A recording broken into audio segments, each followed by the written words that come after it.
नमस्कार, श्री स्वामी समर्थ. स्वागत आहे तुमचे सर्वांचे माझ्या यूट्यूब चॅनलमध्ये. चला तर मग आजच्या नवीन व्हिडिओला आपण सुरुवात करूया. अधिक महिन्याला सुरुवात झालेली आहे आणि प्रत्येकाला जसं जमेल तसे सेवा प्रत्येकजण करत आहे. कोणी संक्षिप्त श्रीमद भागवत ग्रंथाचे पठण करत आहे, तर कोणी गुरुचरित्र पारायणाला सुरुवात केली, तर सत्यनारायण कोणी करत आहे, कोणी दुर्गा सप्तशती ग्रंथाचं पारायण करत आहे. संपूर्ण अधिक मास मलमास बघा, ज्याला आपण पुरुषोत्तम मास म्हणत असतो, हा भगवान विष्णूंच्या अंमलाखाली येतो. कारण या महिन्याला भगवान विष्णूंनी स्वीकारला आहे. आता तर आपल्याला जसं जमेल जेवढी जमेल भगवान विष्णूंची उपासना करायची असते, सेवा करायची असते. पण आता या अधिक महिन्यामध्ये जे काही 4 मंगळवार येणार आहेत, तर संपूर्ण अधिक महिन्यामध्ये आपल्याला कुलदेवीची कुठली सेवा करायची. कुलदेवी अतिशय महत्त्वाची असते, जी कुळाचा उद्धार करत असते, कुळाचं रक्षण करत असते. आता या संपूर्ण अधिक महिन्यामध्ये आपल्याला जेवढं जमेल तेवढं आपण सेवा करण्याचा प्रयत्न नक्कीच करत असतो. पण त्यातल्या त्यात कुलदेवीची कुठली उपासना करावी आणि कुलदेवीची कशी सेवा करावी, या पद्धतीने मी म्हणत असते की आपण ऐकतो सुद्धा की अधिक मास अधिक जेवढी जास्त सेवा कराल तेवढ्या जास्त पटीने तुम्हाला त्याचं फळ मिळणार आहे. आणि अर्थात जास्त तर पटीने फळ मिळणारच आहे. अशा काही गोष्टी असतात की आयुष्यात जे पाहिजे आहे किंवा ज्यासाठी तुम्ही खूप जास्त सेवा करता, पण त्याच लवकर तुम्हाला फळ मिळत नाही. पण हा जो महिना आहे तो असा आहे ना की तुम्ही थोडी जरी सेवा केली तरी त्याचं तुम्हाला 100 पटीने फळ मिळणार असतं. मग जर आपण भगवान विष्णूंची उपासना करत आहे, माता लक्ष्मीची, आपल्या गुरूंची म्हणजेच महाराजांची, दत्त महाराजांची आपण उपासना करत आहे, तर आपल्याला आपल्या कुलदेवीची पण सेवा करायची. आता या संपूर्ण अधिक महिन्यामध्ये आपण एक सेवा कशी करू शकतो किंवा प्रत्येक मंगळवारी आपण आपल्या कुलदेवीची कशी सेवा करू शकतो हे बघूया. सगळ्यात आधी तर श्री दुर्गा सप्तशती ग्रंथ तुमची कुठलीही कुलदेवी असेल तरीसुद्धा तुम्ही श्री दुर्गा सप्तशती ग्रंथाचं तुम्हाला पारायण करायचं आहे. आता बघा, संपूर्ण महिनाभर आम्ही माहेरी आहे असं बघा, आता प्रत्येकालाच मनात प्रश्न येतात. उन्हाळ्याच्या सुट्ट्या आहेत, तर दुर्गा सप्तशती ग्रंथाचं पारायण करू शकतो का? तर हो, तुम्ही करू शकता. किंवा बघा, काही जण प्रेग्नेंट आहेत, तर मी ही सेवा करू शकते का?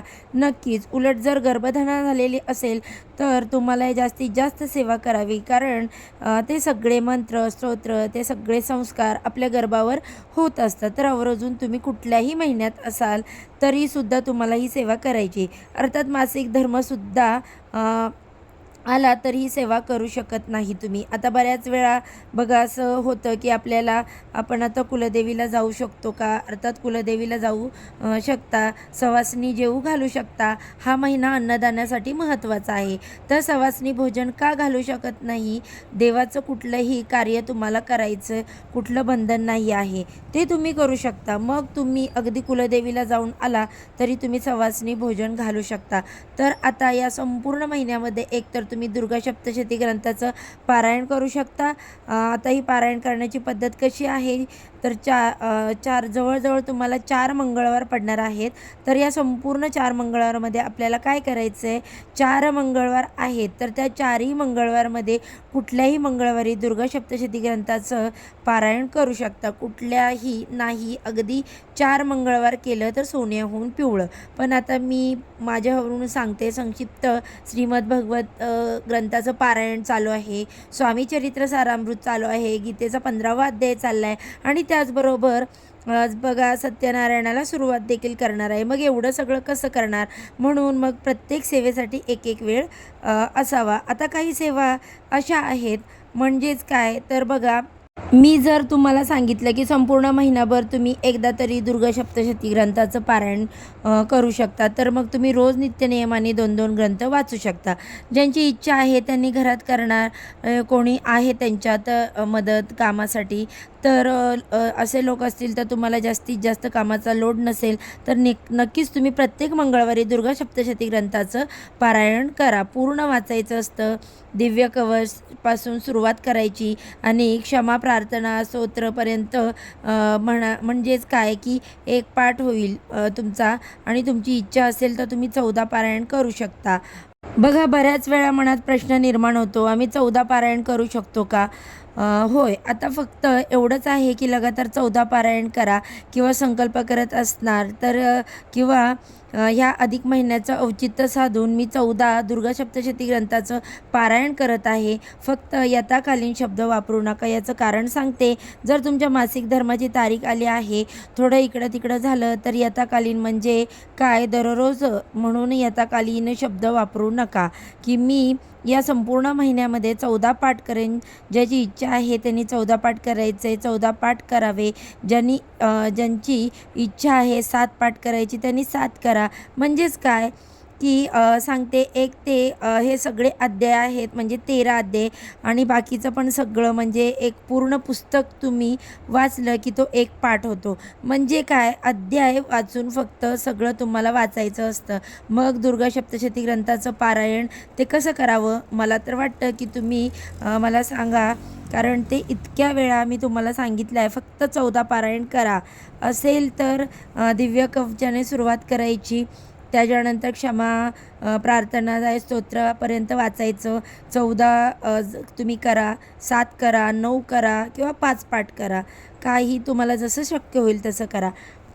फक्त मंगळवारी मी 4 पाठ बघा तुमचे होतील. माझे किंवा मला 3 पाठ करायचे आहेत आणि तेही नसेल करायचं तर नित्यसेवेमध्ये 2-2 या पद्धतीने तुम्ही पाठ करू शकता. की म्हणजे संपूर्ण नित्यसेवेसारखं 2-2 जरी केलं तरी संपूर्ण महिन्यामध्ये 1 पाठ तुमचा होईल. थोडक्यात काय, काहीही न करण्यापेक्षा मी काहीतरी करते, या माझ्याकडून काहीतरी सेवा घडते, हे महत्त्वाचं आहे. कारण आपल्या जी सांसारिक अडचणी, शारीरिक जबाबदारी, आर्थिक, मानसिक इतके कष्ट असतात की खरं सांगते कधी-कधी देवाचं सगळंच होत नाही. पण मनावर ठेवलं आहे ना, आपण ठरवलं आहे ना की नाही आता करायचं म्हणजे करायचं. तिकडे काही पण हो हां. संपूर्ण अधिक महिन्यात मला खूप खूप जास्त सेवा करायची आहे. त्याचे परिणाम मला हे पाहिजेतच. मला पाहिजेल तर नाही, परमेश्वराला योग्य वेळ आल्यावर ते प्रत्येकालाच भरभरून देतात. आपली जेवढी पात्रता पण नाही ना तर तेवढं परमेश्वर आपल्याला देतो. पण हा महिना मागण्यासाठी नाही आहे. हा महिना माझ्याकडून परमेश्वराला जेवढ्या सेवा होतील तेवढ्या करण्यासाठी आहे. मग त्यासाठी तुम्ही 1 पाठ करा किंवा तुमची इच्छा असेल बघा तुम्ही महिन्याभरात कितीही करा. आणि अर्थात अधिक असे जेव्हा तुम्ही जास्त कराल तेवढ्याच जास्त पटीने तुम्हाला फळ मिळणार आहे. आता बघा दुर्गा सप्तशती ग्रंथ 4 किंवा 9 पारायण करणार आहे. मग त्याच्याबरोबर सिद्धकुंजिका स्तोत्र, अतिशय सुंदर सिद्धिकुंजिका स्तोत्र तुम्ही दररोज, आणि खरं तर नित्यसेवेमध्ये बऱ्याच महिला रोज आपण सिद्धकुंजिका स्तोत्र पठण करत असतो. कुलदेवी कुठली असली तरी एखाद्याची कुलदेवी वेगळी आहे. त्यांना जर त्यांच्या कुलदेवीचा मंत्र माहीत असेल तर रोज 1 माळ आपल्या कुलदेवीच्या मंत्राची करायची. किंवा ज्यांना आपल्या कुलदेवीचा मंत्र माहीत नाही त्यांनी ओम ऐं ह्रीं क्लीं चामुंडे विच्चे नमः या मंत्राचा जप करावा. कारण त्याच्यात महाकाली, महालक्ष्मी, महासरस्वती, राजराजेश्वरी या 3.5 शक्तिपीठांपैकी 3 देवी म्हणजे 4ही देवींचा उल्लेख केलेला आहे. मग तुम्ही तो मंत्र जप करू शकता. आता जर बघा एकच पारायण होणार आहे किंवा 1 पाठ करणार आहे, मग त्याबरोबर रोज सिद्धकुंजिका स्तोत्र किती वेळा म्हणावा लागतो, तर सिद्धकुंजिका स्तोत्र म्हणायला तुम्हाला बघा खोटं वाटेल तर मी आता जेव्हा बसते ना, म्हणजे जे काही सुरू झालेलं आहे मी नक्कीच त्याबद्दल सांगेन. एकदा बसला ना एवढी गोडी निर्माण झालेली ना, इतकं भारी वाटतं की उठूच वाटत नाही आपल्याला सेवा करताना. पण बघा ज्या जबाबदाऱ्या आहेत त्याच्यासाठी उठावं लागणारच. ती सेवा मग काही राहून जाते, काही दुपारी करते, कधी संध्याकाळी करते, काही रात्री करते.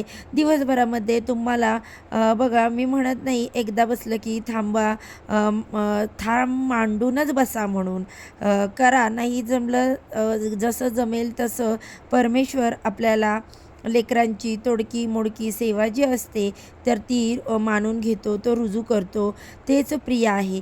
तुम्ही काय खाऊ घालता, तुम्ही काय त्यांना सजवता, काय नाही, त्यांना काय आवडतं, त्यांना तुम्ही आवडता, तुमची सेवा आवडते, हे जास्त महत्त्वाचं आहे. म्हणून मी तुम्हाला सांगेन की याचंच औचित्य साधून जास्तीत जास्त सेवा करण्याचा प्रयत्न करा की जेणेकरून आपल्या अडचणी, दुःख, संकट कमी होतील आणि कुलदेवीची कृपा आपल्यावर अखंड राहील. सगळ्या देवांची थोडं थोडं थोडं थोडं सेवा करा आणि ही जेव्हा सेवा अशी करणार आहे ना की याचा बँक बॅलन्स भविष्यात नक्कीच तो तुम्हाला कामाला येणार आहे. तर बघा, आजच्यासाठी फक्त इतकीच झालेली सेवा स्वामी महाराजांच्या चरणी रुजू करते आणि आजच्या व्हिडिओचा मी इथेच एंड करते. आणि अशा छानशा व्हिडिओसोबत, माहितीसोबत पुन्हा उद्या नव्याने भेटू. सर्वांना श्री स्वामी समर्थ.